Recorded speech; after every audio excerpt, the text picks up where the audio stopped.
코로나19 전담병원으로 지정된 군산의료원 등 3곳이 병상 확보를 거의 마무리했습니다. 코로나19로 개학이 미뤄지면서 온라인 학습 지원이 이루어지지만 학사 일정 조정이 쉽지 않아 수업 일수를 줄여야 한다는 목소리가 나오고 있습니다.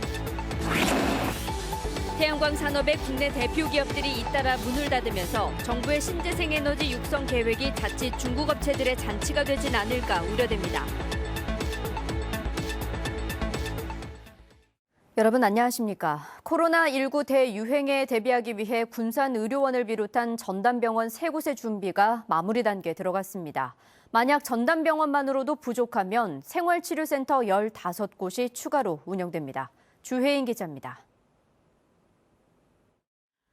코로나19 전담병원으로 지정된 군산의료원.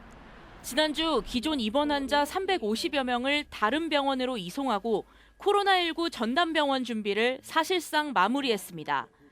감염 예방을 위해 병동 입구에 벽을 만들었습니다. 확진 환자 전용 엘리베이터도 지정됐습니다. 확진 환자가 전용으로 출입할 수 있는 엘리베이터로 들어가는 문이거든요. 그러니까 이제 확진 환자 발생했을 때만 저희가 들어갈 수 있게 시건 장치를 해놨습니다. 군산의료원의 한 층에는 이미 경증 환자 3명이 입원해 있습니다. 간호사들은 병실에 들어갈 때마다 보호복을 입습니다. 환자 대응할 때 접할 때만 입고 있는 거라 식사 시간에 맞춰서 환자분이 요구했던 물건이나 우리가 줘야 할 약이나 이런 걸 같이 챙겨서 들어가고 있습니다. 대형 모니터로 환자 상태를 확인합니다. 이렇게 움직임이나 이런 게 있을 때는 이렇게 빨간불이 들어옵니다. 그래서 빨간불 들어오면은 한 번 더 쳐다보는 게 되는 거죠. 전북의 코로나19 전담병원은 군산과 남원, 진안의료원 등 모두 3곳입니다. 병상은 군산의료원이 102개로 가장 많고 남원 94개, 진안 27개입니다. 전라북도는 223개 전담병상 가운데 절반을 대구 경북 환자들에게 제공하고 나머지 절반은 전북 환자들을 위해 남겨두기로 했습니다. 만약 전담병원 병상이 부족하면 시군별로 선정한 15곳의 생활치료센터에 경증이나 무증상 환자를 나눠서 격리합니다. 전라북도는 이달 안에 전담병원과 생활치료센터를 모두 확보해 만일의 사태인 코로나19 대유행에 차질 없이 대응하겠다고 밝혔습니다. JTB 뉴스 주혜인입니다. 전북의 3번째 코로나19 확진자였던 36살 보험사 직원이 오늘 완치 판정을 받고 군산의료원에서 퇴원했습니다. 이 남성은 전북의 2번째 확진자의 보험사 동료로 지난달 21일 원광대학교 병원에 입원한 뒤 증상이 호전돼 군산의료원으로 이송됐다가 오늘 격리에서 해제됨으로써 확진 15일 만에 퇴원됐습니다. 이 남성과 접촉했던 18명도 어제 모두 자가격리에서 해제됐습니다.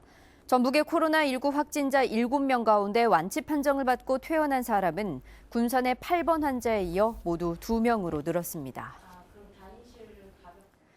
교육당국이 개학이 3주 연기되면서 학습 공백이 없도록 온라인 학습 지원에 나서고 있습니다. 방학 단축 등 학사 일정을 조정해야 하는데 수업 일수 감축도 고민하자는 목소리가 나옵니다. 권대성 기자입니다.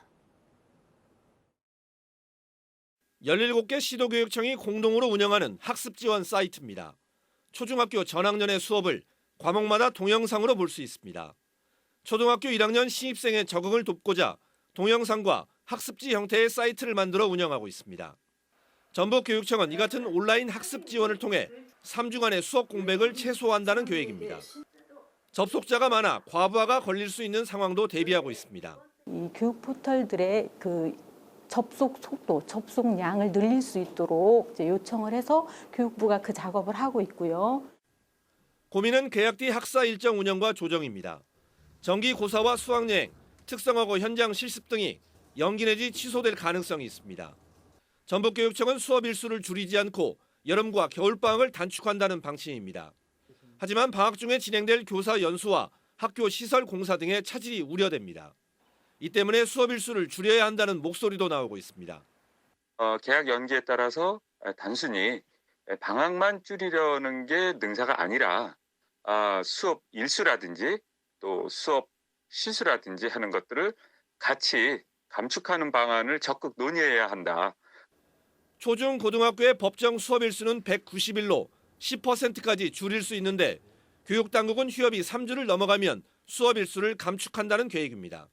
JTB 뉴스 권대성입니다. 태양광 산업의 위기를 조명하는 연속기획 두 번째 순서입니다. 정부가 추진하는 신재생에너지 3020 계획은 오는 2030년까지 신재생에너지를 20%까지 끌어올린다는 내용입니다. 새만금에 추진되는 대규모 태양광 사업도 이 계획의 연장선상에서 추진되고 있는데 전북을 넘어 국내를 대표하는 기업들이 잇따라 문을 닫으면서 자칫 중국 업체들의 잔치가 될 우려가 커지고 있습니다. 하원호 기자입니다. 2년 전 새만금을 찾은 문재인 대통령은 새만금이 재생에너지의 중심지가 될 거라고 선언했습니다. 새만금의 태양이 대한민국 발전의 원동력이 되고 새만금의 바람이 미래를 여는 자원이 될 것입니다. 새만금의 2.8기가와트의 재생에너지 단지를 만드는데 투입되는 사업비는 5조 6천억 원. 문제는 이 같은 구상을 떠받칠 산업 기반은 하나둘씩 무너지고 있다는 점입니다. 당초 10조 원 규모의 투자를 계획했다가 1조 원만 투자한 OCI가 폴리실리콘 생산을 중단한 마당에 후속 투자는 100년 하청입니다. 저희가 지금 재무제표상으로는 투자할 수 있는 재정 상태가 현금 창출력이 좀 활발해지고 할 때 투자가 일어날 수 있는데 현재로서는 이제 기초 소재인 폴리실리콘과 중간재인 웨이퍼 생산 공장이 모두 문을 닫아 전북의 태양광 산업은 뿌리와 허리가 잘려나간 셈입니다. 새만금의 최대 단지가 조성된다고 하지만 태양광 산업이 분야별로 균형 있게 발전하지 못하고 상대적으로 부가가치가 낮은 구조물 분야와 발전 단지만 남게 됐습니다. 전북은 물론 재생에너지의 비중을 20%까지 늘리겠다는 정부의 계획에도 큰 악재입니다. 이 때문에 이미 지난 2017년 넥솔론이 문을 닫을 때부터 중국 업체들의 배만 불릴 수 있다는 우려가 나왔습니다. 민간의 영역이니까 자본주의 시장 논리에서 민간에서 알아서 해라 이럴 것이 아니라 이런 특수한 환경이기 때문에 저는 국가가 관심을 가지고 저는 정책적인 지원을 하는 게 맞다. 하지만 정부는 여전히 손을 놓고 있는 상황. 저가의 중국산 태양광 설비가 국내 시장을 빠르게 잠식하면서 수년 전부터 우리나라 태양광 산업 전반에 경고등이 들어왔지만 정부와 자치단체는 별다른 대책을 내놓지 않았습니다. 정부가 태양광 발전소 보급에만 치중하고 산업 기반을 보호하는 데는 지나치게 소홀한 게 아니냐는 비판도 이 때문입니다. 새만금 태양광 사업과 정부의 신재생에너지 육성 정책이 결국 남의 잔치가 되는 건 아닌지 우려가 커지고 있습니다. JTB 뉴스 하원호입니다. 정의당의 비례대표 후보 경선에서 전북 출신 인사들이 당초 기대에 미치지 못하는 성적표를 받았습니다. 정의당이 지난 1일부터 권리당원과 국민선거인단의 투표로 비례대표 순위를 결정한 결과 남원 출신인 조성실 씨가 여성 몫의 13번에 배치됐으며 전주 출신 김용준 변호사가 22번, 염경석 도당위원장은 24번에 그쳤습니다.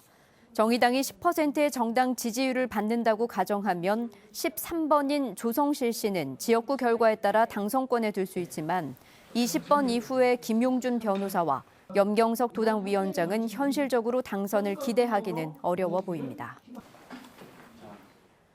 민주당이 오늘부터 3명으로 압축한 진안군수 재선거 경선 절차에 착수했습니다. 경선 후보는 고준식 민주당 전북도당 부위원장과 전춘성 전 진안군 행정복지국장, 정종옥 전 부기농협조합장 등으로 권리당원과 국민 여론조사를 50%씩 반영해 최종 승자를 가립니다.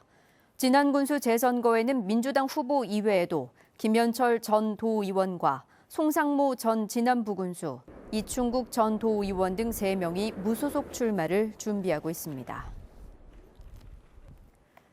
전주시가 운영하는 공영주차장이 당분간 무료로 운영됩니다. 전주시는 코로나19 사태로 위축된 지역 경제에 활력을 불어넣기 위해 종합경기장과 한옥마을 주차장 등 20개 공영주차장과 부설주차장을 무료로 개방하기로 했습니다. 전주시는 또 민간 주차장에 대해서도 자율적인 주차요금 감면을 독려하기로 했습니다. 코로나19 확산을 막기 위해 전라북도가 매주 목요일에 시행해오던 여권 업무 야간 서비스를 잠정 중단합니다. 전라북도는 그동안 직장인과 학생 등 일과 시간에 여권 신청이 어려운 민원인의 편의를 위해 매주 목요일 오후 6시부터 9시까지 여권 접수와 교부 서비스를 운영해왔습니다. 전라북도는 코로나19 확산을 막기 위한 불가피한 조치라며 사태가 완화될 경우 서비스를 재개하겠다고 밝혔습니다. 군산시가 추진하는 시민 참여형 태양광 발전 사업이 속도를 내고 있습니다.